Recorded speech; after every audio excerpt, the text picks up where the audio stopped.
അതൊക്കെ പണ്ടൊക്കെ അല്ലായിരുന്നോ മാഷേ ഈ ഓണവും വിഷുവൊക്കെ? ഇപ്പം എന്ത് വിഷു? ആരെങ്കിലുമൊക്കെ കൈനീട്ടം തന്നാലായി.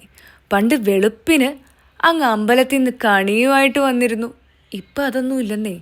ആ പിള്ളേരൊക്കെ കുടുംബവും പ്രാരാബ്ദവും പണിയൊക്കെ ആയിട്ട് UK കാനഡയിലും ലണ്ടനിലൊക്കെ അല്ലേ. പക്ഷേ എനിക്കങ്ങനെ ഒരു എക്സെപ്ഷൻ കേസൊന്നുമില്ല.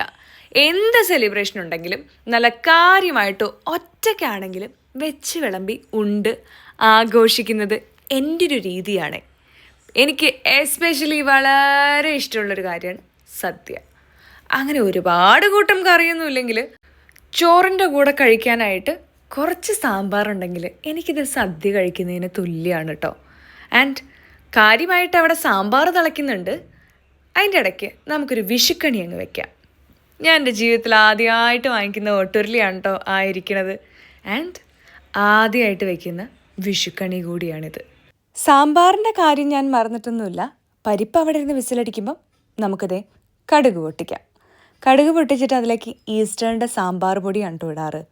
പണ്ടത്തെ ആ ഒരു മെമ്മറീസൊക്കെ തിരിച്ചു വരുന്നൊരു ഫീലാണ്. ആ ഒരു സ്മെല്ലായിക്കോട്ടെ, ആ ഒരു ടേസ്റ്റ് ആയിക്കോട്ടെ, അമ്മ ഉണ്ടാക്കുന്ന അതേ പെർഫെക്റ്റ് സാമ്പാർ.